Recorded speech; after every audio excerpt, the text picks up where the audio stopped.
Hi guys, in this video I'm going to discuss about very interesting, that is verb have. Okay, and also I will discuss about positive, negative and questioning sentences regarding the verb have. Let us discuss some positive sentences. See here, please have a seat means ದಯಮಾಡಿ ಕುಳಿತುಕೊಳ್ಳಿ, right? Next, have some snacks, ಸ್ವಲ್ಪ ಉಪಹಾರ ತೆಗೆದುಕೊಳ್ಳಿ ಅಥವಾ ಸೇವಿಸಿ, right? Have some snacks, right? Please have lunch, ದಯಮಾಡಿ ಊಟ ಮಾಡಿ, right? Please have a look, ದಯಮಾಡಿ ಒಮ್ಮೆ ನೋಡಿ ಅಥವಾ ಇಲ್ಲಿ ನೋಡಿ. Please have a look on the board. Observe here, in these all sentences have is used as a main verb, right? ಈ ಎಲ್ಲಾ ಸೆಂಟೆನ್ಸ್ ಗಳಲ್ಲಿ ಹ್ಯಾವ್ ಮೇನ್ ವರ್ಬ್ ಆಗಿ ಕಾರ್ಯವನ್ನ ನಿರ್ವಹಿಸ್ತಾ ಇದೆ, right? Here, have can be used as a main verb or as a helping verb, that is auxiliary verb. ನಾವು have ಅನ್ನ main verb ಆಗಿ ಕೂಡ ಯೂಸ್ ಮಾಡಬಹುದು ಮತ್ತು helping verb ಆಗಿನೂ ಕೂಡ ಯೂಸ್ ಮಾಡಬಹುದು, right? Here, ಇಲ್ಲಿ ನಾವು main verb ಆಗಿ ಯೂಸ್ ಮಾಡಿದೀವಿ have ಅನ್ನ. So these are all examples for main verb, right? When have is used as a main verb, it is known as transitive verb. ಯಾವಾಗ ನಾವು main verb ಆಗಿ use ಮಾಡ್ತೀವಿ have ಅನ್ನ, ಅವಾಗ ನಾವು ಅದು ಟ್ರಾನ್ಸಿಟಿವ್ ವರ್ಬ್ ಆಗುತ್ತೆ, means that is followed by direct object. Here have ಅನ್ನ ಮೇನ್ ವರ್ಬ್ ಆಗಿ ಯೂಸ್ ಮಾಡಿದಾಗ ನಾವಿಲ್ಲಿ ಅದರ ನೆಕ್ಸ್ಟ್ ಡೈರೆಕ್ಟ್ ಆಬ್ಜೆಕ್ಟ್ ಅನ್ನ ಬರಿತೀವಿ ಇದರ ನಂತರ. Okay, here these are all objects, right? Seat, snacks, lunch, okay, look. Here in this case have is a main verb. Okay, look, ಇದು ಲುಕ್ ಏನಿದೆಯಲ್ಲ, in this case it is acts as a noun. ಇದು ನಾಮಪದವಾಗಿ ಕೆಲಸ ಮಾಡುತ್ತೆ, right? ಈ sentence ಅಲ್ಲಿ. Observe here another thing. Here please have lunch, you don't say please have a lunch, don't say like this. Okay, ಇಲ್ಲಿ ನಾವು article ನ use ಮಾಡೋದಿಲ್ಲ. Okay, please have a lunch, this is incorrect because lunch is a uncountable noun, ಎಣಿಸಲಾಗದ ವಸ್ತು, right? Lunch it is considered as a meal, right? You can say like this, please have a cup of tea, right? Cup is a singular item. In that case you can use article, right? ಅಂತಹ ಸಂದರ್ಭದಲ್ಲಿ ನಾವು article a ನ use ಮಾಡಬಹುದು, right? So lunch, this is not a singular item here, right? So this is a quantity, uncountable noun. See here, please have lunch, come let's have lunch, right? You can also say like this, please have some lunch. Okay, you can use here some lunch, please have some lunch, ಸ್ವಲ್ಪ ಊಟವನ್ನ ತೆಗೆದುಕೊಳ್ಳಿ. Okay, next see here another case. In which context we can use have, ಯಾವ ಯಾವ ಸಂದರ್ಭಗಳಲ್ಲಿ ನಾವು have ಅನ್ನ use ಮಾಡಬಹುದು, right? Main verb ಆಗಿನೂ ಕೂಡ ಯೂಸ್ ಮಾಡಬಹುದು. ನೆಕ್ಸ್ಟ್ ಯಾವ ತರ ಯೂಸ್ ಮಾಡಬಹುದು ಇಲ್ಲಿ? I have a car, right? I have a car, I have a marker. What it is showing? It is showing possession, right? Ownership of something, right? ಇದು ಮಾಲೀಕತ್ವದ ಬಗ್ಗೆ ತಿಳಿಸಿಕೊಡ್ತಾ ಇದೆ. ಅಂತಹ ಸಂದರ್ಭದಲ್ಲಿ ನಾವು ಹ್ಯಾವ್ ಅನ್ನ ಯೂಸ್ ಮಾಡ್ತೀವಿ, right? I have a car. So in this case also it is a main verb, right? In this context ಇಲ್ಲಿ ಕೂಡ ಇದು main verb ಆಗಿ ಕೆಲಸ ಮಾಡ್ತಾ ಇದೆ, right? Car is the direct object. ಇಲ್ಲಿ main verb ನಂತರನೇ ನಾವು direct object ಅನ್ನ ಬರಿಬಹುದು ಯಾವಾಗ have ಅನ್ನ main verb ಆಗಿ ಯೂಸ್ ಮಾಡಿದಾಗ, right? I have a car, ನನ್ನ ಬಳಿ ಕಾರು ಇದೆ, right? I have an idea, ನನ್ನ ಕಡೆ ಒಂದು ಉಪಾಯ ಇದೆ. Okay, see here, so this is also direct object, right? have ಬರದ ತಕ್ಷಣನೇ ನಾವು ಈ ಡೈರೆಕ್ಟ್ ಆಬ್ಜೆಕ್ಟ್ ಅನ್ನ ಬರಿತೀವಿ. I have a fever, right? ನನಗೆ ಜ್ವರ ಇದೆ. ಐ ಹ್ಯಾವ್ ಎ ಕೋಲ್ಡ್, ನನಗೆ ನೆಗಡಿ ಆಗಿದೆ, ರೈಟ್? ಐ ಹ್ಯಾವ್ ಕ್ಯಾನ್ಸರ್, ನನಗೆ ಕ್ಯಾನ್ಸರ್ ಬಂದಿದೆ. Here observe here, I have not written here a. Why? I will discuss it later. Here ಇಲ್ಲಿ ನಾವು ಯಾವ ಸಂದರ್ಭದಲ್ಲಿ ಹ್ಯಾವ್ ಅನ್ನು ಯೂಸ್ ಮಾಡಬಹುದು ಹಾಗಾದ್ರೆ? Ownership of something, right? To indicate possession, right? ಒಂದು ವಸ್ತುವಿನ ಮಾಲೀಕತ್ವವನ್ನು ಹೊಂದಿರುವುದರ ಬಗ್ಗೆ ಹೇಳುವಾಗ ನಾವು ಹ್ಯಾವ್ ಅನ್ನ ಯೂಸ್ ಮಾಡ್ತೀವಿ. And also to indicate experiences. I have a fever, right? We are experiencing that fever, ನಮಗೆ ಜ್ವರ ಇರೋದು ನಮಗೆ ಅನುಭವಕ್ಕೆ ಬರ್ತಾ ಇದೆ, right? I have a cold, ನನಗೆ ನೆಗಡಿ ಆಗಿದೆ, ನಾವು ಅದನ್ನ ಎಕ್ಸ್ಪೀರಿಯನ್ಸ್ ಮಾಡ್ತಾ ಇದೀವಿ, right? I have a headache, ನನಗೆ ತಲೆನೋವು ಇದೆ. To indicate experiences, right? We use have. Possession ಮತ್ತೆ ಎಕ್ಸ್ಪೀರಿಯನ್ಸ್ ಅನ್ನ ಹೇಳುವ ಸಂದರ್ಭದಲ್ಲಿ ನಾವು ಹ್ಯಾವ್ ಅನ್ನ ಯೂಸ್ ಮಾಡ್ತೀವಿ, right. Possession means having something, ownership of something. ಒಂದು ವಸ್ತುವಿನ ಮಾಲೀಕತ್ವವನ್ನು ಹೊಂದಿರುವುದರ ಬಗ್ಗೆ ಹೇಳುವಾಗ ಅಂತಹ ಸಂದರ್ಭದಲ್ಲಿ ನಾವು ಹ್ಯಾವ್ ಅನ್ನು ಯೂಸ್ ಮಾಡ್ತೀವಿ. Right. Next, see here, I have a cancer. Don't say here a. Why? I have a fever. We can use here a in these cases, but you cannot say I have a cancer because it is a chronic disease or incurable disease. Chronic means ದೀರ್ಘಾವಧಿಯ ಅವಧಿಯವರೆಗೆ ಇರುವಂತಹ ರೋಗ ಅಥವಾ ವಾಸಿ ಮಾಡದೇ ಇರುವಂತಹ ರೋಗ ಇದ್ದಾಗ ನಾವು ಅಂತಹ ಡಿಸೀಸ್ ಇದ್ದಾಗ ನಾವು ಎ ಯೂಸ್ ಮಾಡೋದಿಲ್ಲ. Okay, I have cancer, only have to say I have cancer or any other disease. Okay, I have a fever, I have a cold. In this case you can use a. Okay, see here. Next, you have to take rest. ನೀವು ವಿಶ್ರಾಂತಿ ತೆಗೆದುಕೊಳ್ಳಬೇಕು. Right. What we are showing here, have to, you have to take rest. Here we are talking about obligation. Obligation means ನಿಯಮಾವಳಿ ಅಥವಾ ಕಟ್ಟುಪಾಡು. Right. We have to go, ನಾವು ಹೋಗಲೇಬೇಕು. Right. Next, they have to work, ಅವರು ಕೆಲಸ ಮಾಡಬೇಕು. You have to read this book, ನೀನು ಈ book ಅನ್ನು ಓದಲೇಬೇಕು ಯಾಕಂದ್ರೆ ಇದು ತುಂಬಾನೇ ಚೆನ್ನಾಗಿದೆ. Right. See here, in this case we have used here have to. ಇಲ್ಲಿ ನಾವು ಈ ಎಲ್ಲಾ ಸೆಂಟೆನ್ಸ್ ಗಳಲ್ಲಿ have to ಯೂಸ್ ಮಾಡಿದೀವಿ. So what kind of verb it is? It is also known as a modal verb, right? Specially known as semi modal auxiliary verb. Have to ಅನ್ನ semi modal auxiliary verb ಅಂತಾನು ಕರೀತಾರೆ. Okay, here semi modal auxiliary verb. You have to take rest to express a compulsion or obligation. Compulsion or obligation means ಕಟ್ಟುಪಾಡು ಅಥವಾ ಕಡ್ಡಾಯ. ಈ ನಿಯಮವನ್ನು ಪಾಲಿಸುವುದು ಕಡ್ಡಾಯ ಅಥವಾ ನಿಯಮಾವಳಿಯನ್ನು ಪಾಲಿಸುವುದು ಕಡ್ಡಾಯ ಅಂತ ಹೇಳುವ ಸಂದರ್ಭದಲ್ಲಿ ನಾವು ಹ್ಯಾವ್ ಟು ಯೂಸ್ ಮಾಡ್ತೀವಿ. Right. This is A semi modal auxiliary verb R simply it is also considered as A auxiliary verb. Okay, because it acts as a helping verb here, have to. So modal verb use ಮಾಡಿದಾಗ ನಾವು ಇಲ್ಲಿ base verb ಅನ್ನ use ಮಾಡ್ತೀವಿ. Right. Take, go, work, read. Right. So obligation ಮಾಡುವ ಸಂದರ್ಭದಲ್ಲಿ, ನಿಯಮಾವಳಿಗಳನ್ನು ಹೇಳುವ ಸಂದರ್ಭದಲ್ಲಿ ನಾವು ಹ್ಯಾವ್ ಟು ಯೂಸ್ ಮಾಡ್ತೀವಿ. Okay, see here. Next, how to make negative sentences for these sentences. ಈ ವಾಕ್ಯಗಳಿಗೆ ನಕಾರಾತ್ಮಕ ವಾಕ್ಯಗಳನ್ನ ಹೇಗೆ ಮಾಡ್ತೀರಾ ಹಾಗಾದ್ರೆ? See here, please have a seat. ಇದನ್ನ ನಕಾರಾತ್ಮಕ ವಾಕ್ಯದಲ್ಲಿ ಹೇಗೆ ಹೇಳೋದು ಹಾಗಾದ್ರೆ? ನೆಗೆಟಿವ್ ಫಾರ್ಮ್ ಅಲ್ಲಿ please don't. Right. Do not ಅನ್ನ ಕಾಂಟ್ರಾಕ್ಷನ್ ಮಾಡಿ ಬರೆದಾಗ ಡೋಂಟ್ ಆಗುತ್ತೆ. Right. Please do not have a seat, ದಯಮಾಡಿ ಕುಳಿತುಕೊಳ್ಳಬೇಡಿ. ನಕಾರಾತ್ಮಕ ವಾಕ್ಯ. Right. Please don't have a seat. Right. Then how to make this one? Have some snacks. ಉಪಹಾರವನ್ನು ಸೇವಿಸಿ. Right. Don't have some snacks. Right. don't have some snacks. ಉಪಹಾರವನ್ನು ತೆಗೆದುಕೊಳ್ಳಬೇಡಿ. Right. Please have lunch. Please don't have lunch.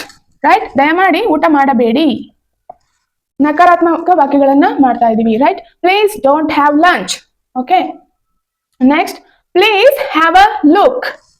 Please do not or don't. Please don't have a look. ದಯಮಾಡಿ ನೋಡಬೇಡಿ.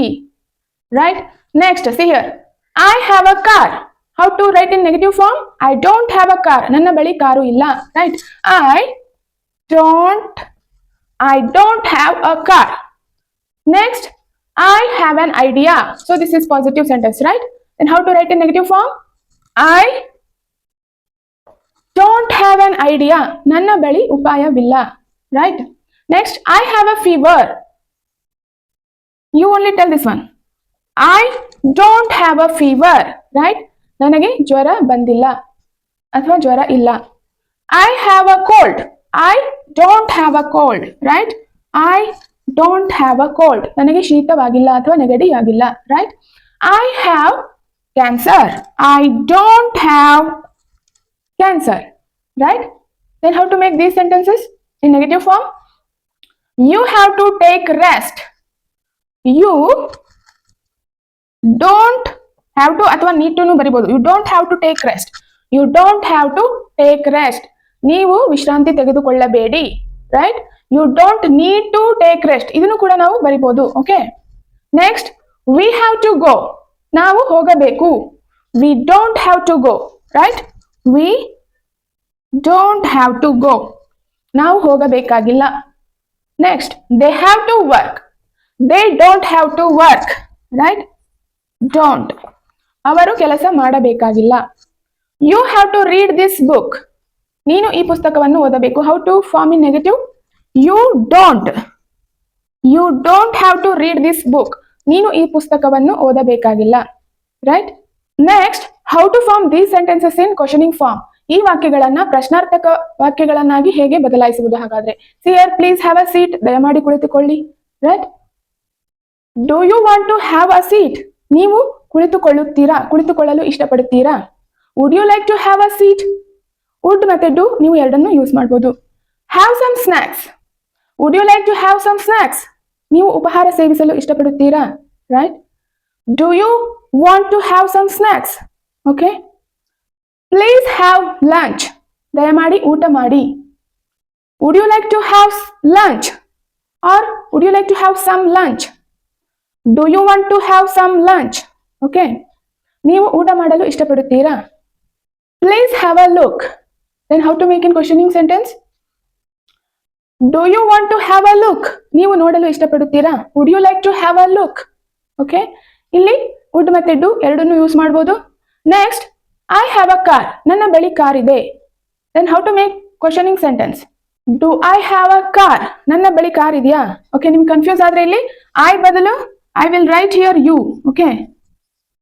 You.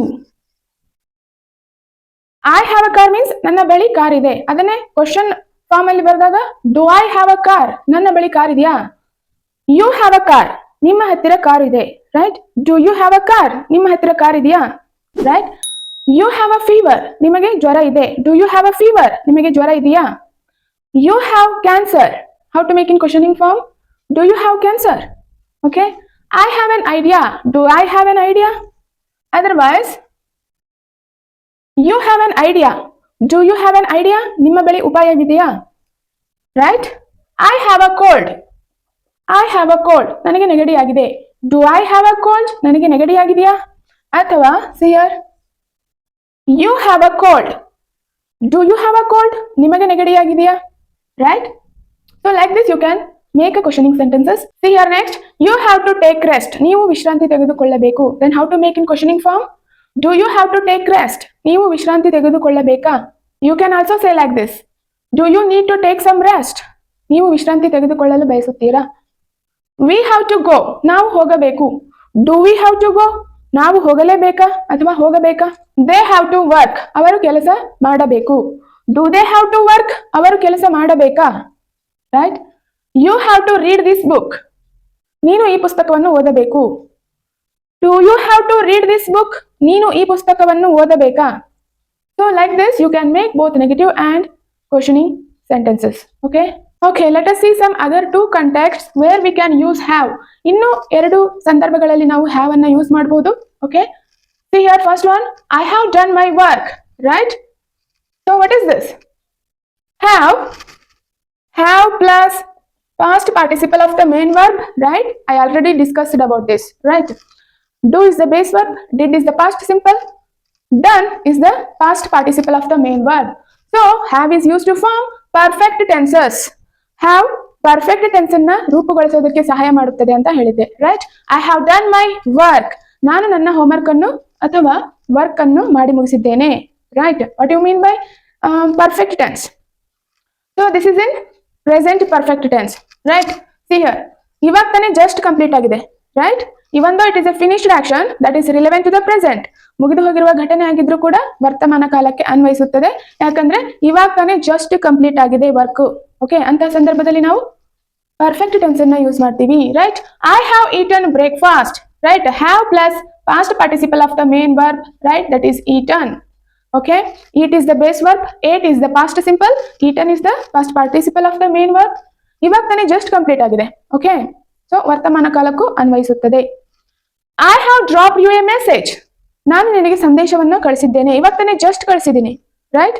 ಮುಗಿದು ಹೋಗಿರುವ ಘಟನೆ ಆಗಿದ್ರು ಕೂಡ ಅದು ವರ್ತಮಾನ ಕಾಲದ ಮೇಲೆ ಪರಿಣಾಮ ಬೀರುತ್ತದೆ. ಅಂತ ಸಂದರ್ಭದಲ್ಲಿ ನಾವು ಹ್ಯಾವ್ ಅನ್ನ ಯೂಸ್ ಮಾಡ್ತೀವಿ. Right? Drop is the base verb. Dropped is the past simple. Past participle ಅಲ್ಲೂ ಕೂಡ ಏನಾಗುತ್ತೆ? ಡ್ರಾಪ್ಡ್ ಆಗುತ್ತೆ. Okay, this is regular verb. C next.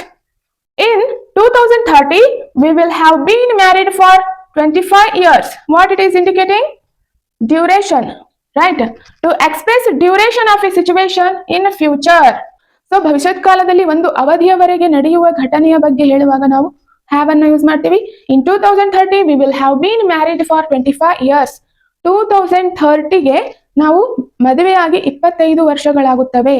Okay, ಇಲ್ಲಿ ಫ್ಯೂಚರ್ ಅಲ್ಲಿ ಇನ್ನು ಆ ಡ್ಯೂರೇಷನ್ ಮುಂದೆ ಇದೆ ಅಂತ ಸಂದರ್ಭದಲ್ಲಿ ನಾವು ಹ್ಯಾವ್ ಅನ್ನ ಯೂಸ್ ಮಾಡ್ತೀವಿ.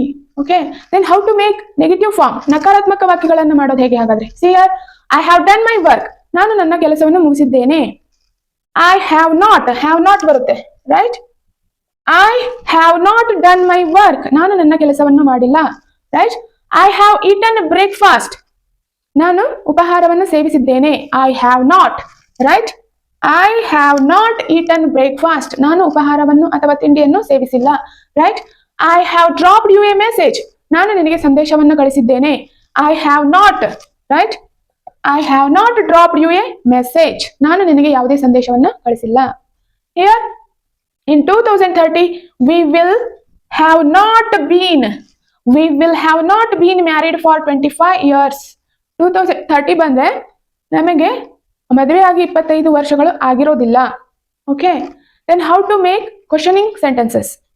Here I have done my work, question ಕೇಳುವಾಗ ಇಲ್ಲೇನಾಗುತ್ತೆ? ಹ್ಯಾವ್ ಫಸ್ಟ್ ಬರುತ್ತೆ, ರೈಟ್? ಪರ್ಫೆಕ್ಟ್ ಟೆನ್ಸ್ ಅಲ್ಲಿ have you done your work? Sorry, have I. Okay, have I done my work, ನಾನು ನನ್ನ ಕೆಲಸ ಮಾಡಿದ್ದೇನಾ, right? I have eaten breakfast, have I eaten breakfast? Have I eaten breakfast, ನಾನು ತಿಂಡಿ ತಿಂದಿದ್ದೇನಾ? ಅಥವಾ ಇಲ್ಲಿ ನೀವು ಯು ಇದ್ರೆ, okay, you have eaten breakfast, ನೀವು ತಿಂಡಿ ತಿಂದಿದ್ದೀರಾ, right? Have you eaten, right? Have you eaten breakfast, ನೀವು ತಿಂಡಿ ತಿಂದಿದ್ದೀರಾ, right? I have dropped you a message. How to form questioning sentence for this sentence? Have I dropped you a message? Right? Have I dropped you a message? ನಾನು ನಿನಗೆ ಸಂದೇಶ ಕಳಿಸಿದ್ದೀನಾ? Right? See here next. Will have we been? Okay? In 2030, will have we been married for 25 years? 2030 ಅನ್ನೋಷ್ಟೊತ್ತಿಗೆ ನಾವು ನಮ್ಮ ಮದುವೆಯಾಗಿ 25 ವರ್ಷ ಆಗಿರುತ್ತಾ ಅಂತ ಅರ್ಥ. Okay, so this is all about verb have. I hope you enjoyed this. See you in the next video.